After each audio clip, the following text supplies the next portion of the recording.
norteamericano que ya se acaba. Nosotros dictábamos sentencias, Carlos, desde los micrófonos, desde las cámaras. Nosotros resolvíamos qué era lo bueno y qué era lo malo. Nosotros interveníamos en política, éramos actores políticos y al mismo tiempo éramos periodistas. De modo que tenemos también culpa en nuestra tarea. ¿Por qué sucedió eso? ¿Por qué nos convertimos nosotros? Porque nosotros somos un poder, Carlos. Y al ser un poder... Somos el cuarto poder, entonces. Ese es el problema, que somos un poder. No sé si somos el cuarto o el quinto, sí. Pues somos un poder y en tal virtud, en esa condición, creemos que el hecho de tener una tribuna, el hecho de tener un espacio, nos da la categoría como para poder resolver estos temas que no nos corresponden, y ese es el error que cometemos. Estados Unidos es el centro del poder comunicacional. Para crear guerras hay que enloquecer a la población. McCarthy no crea la paranoia, es fruto de la paranoia. La centralidad argumental de 24 horas es una obra maestra del chantaje. Es necesario que mi mensaje sea el único que llegue a la sociedad. Para eso yo tengo que devorarme el mercado de la comunicación. Los oligopolios, a su vez, necesitan del poder comunicacional. Muchas repeticiones hacen una verdad. Crear el miedo en el seno social. No quiero ser pensado, no quiero que me piensen, no quiero ser dominado, manipulado. Quiero pensar mis propias ideas, tomar mis propias decisiones. Filosofía, aquí y ahora, poder mediático. Los 11 principios de Joseph Goebbels. Chile 1. Introducción a la propaganda nazi. O trabaja en una nueva constitución para darse una nueva democracia y una nueva economía. El presidente del Perú está planteando algo parecido. A principios de siglo, 4 países hicieron lo propio. Y 3 de ellos tuvieron asambleas constituyentes para definir esa nueva democracia y esa nueva economía. Y al menos 3 de ellos terminaron con tiranías que torturaron, que apresaron, que mataron a muchos de sus opositores. Esto en cuanto a la democracia. Y en cuanto a la economía, para hablar de Venezuela, el país más rico de América Latina, hoy convertido en el más pobre del continente, con más del 90% de la población en la pobreza. Y quienes gobiernan Venezuela van a seguir, y así lo han dicho, por el mismo camino. Lo mismo podría decir de Nicaragua, de Cuba, de Ecuador durante el gobierno de Correa. Oiga, el caso de Alex Saab tiene unas dimensiones enormes, internacionales. Y pensaba que se iba a dar la investigación para determinar eso que yo suponía desde un principio. Bueno, afortunadamente alguien lo hizo. Digo, afortunadamente alguien lo hizo porque normalmente cuando ya se llega a estas dimensiones internacionales y todo depende de un solo país, se enfocan en los problemas o repercusiones legales de ese país nada más. En Ecuador dijeron, no, a ver un momento. Esto va mucho más allá de Ecuador. Hagamos la investigación, hagamos la diligencia para también aportar a las fiscalías de otros países. Aplauso. Entienden una operación transnacional como una responsabilidad transnacional.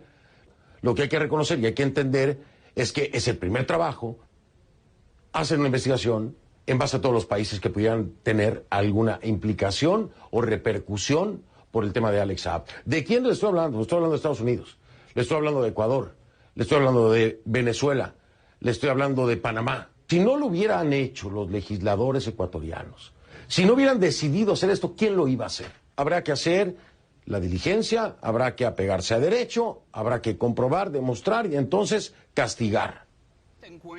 pero en colaboración. Fíjese usted qué importante. Pero el aplauso va para los legisladores en Ecuador, ¿eh? El aplauso va por haber hecho esto, el aplauso va por haber ido a Colombia, el aplauso va por mandar copias a las fiscalías de los diferentes países que pudieran tener un impacto de repercusión por el tema de Alex Saab. Y si así se empezaron a manejar cada uno de los escándalos internacionales de presuntos testaferros del régimen de Nicolás Maduro, al que vamos a no le estudiar cuento hoy, la cantidad de otras figuras y países que estarían posiblemente involucrados. Porque ahí es donde gana la corrupción, ¿sabe? La corrupción gana cuando se empieza a tocar todo de forma aislada, sin vincularlo con el gran aparataje que pudiera estar establecido en toda la región.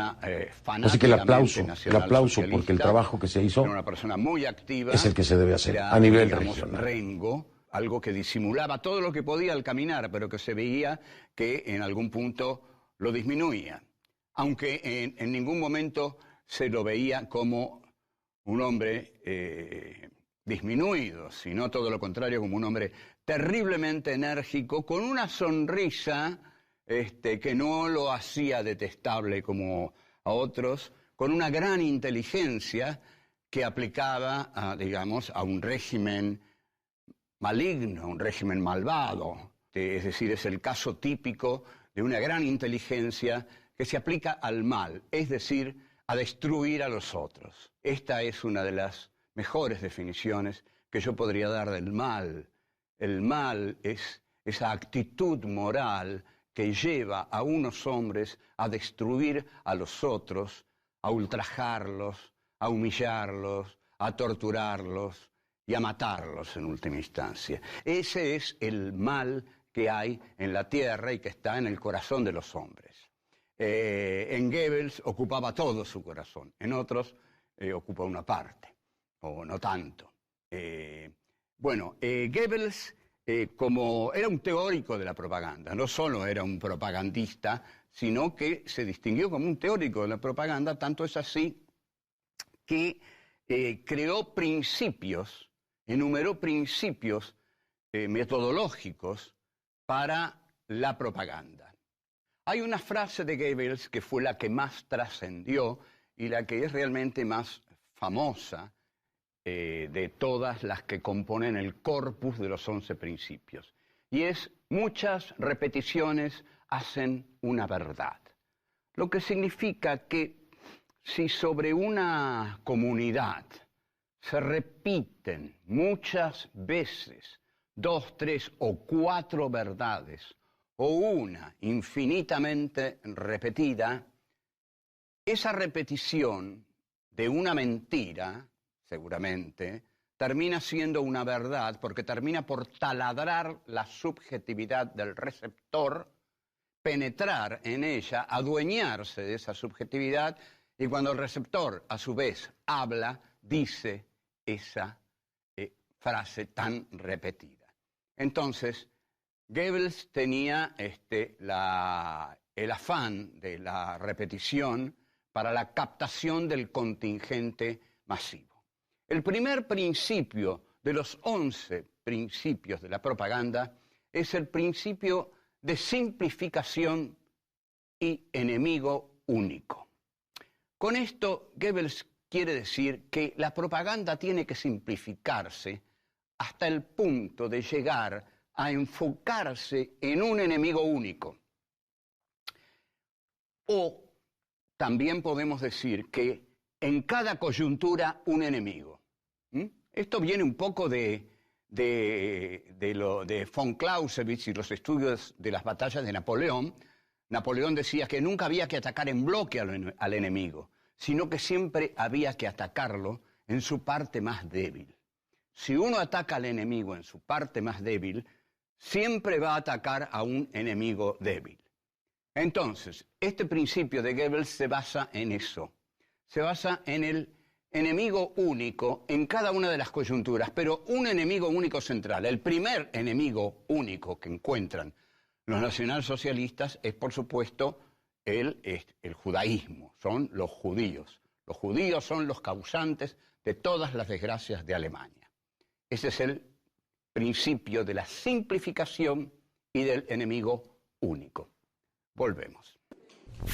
Días atrás, el político Fernando Villavicencio pidió medidas cautelares a la CIDH para evitar que se lo detenga en el marco de la investigación sobre un presunto hackeo de correos electrónicos de varios funcionarios de Estado, entre ellos el presidente Rafael Correa. A la par, 3 abogados argentinos, entre ellos Ignacio Bowling, se ofrecieron voluntariamente a presentar su opinión del caso ante la CIDH. Bowling es cofundador del Centro Latinoamericano de Derechos Humanos.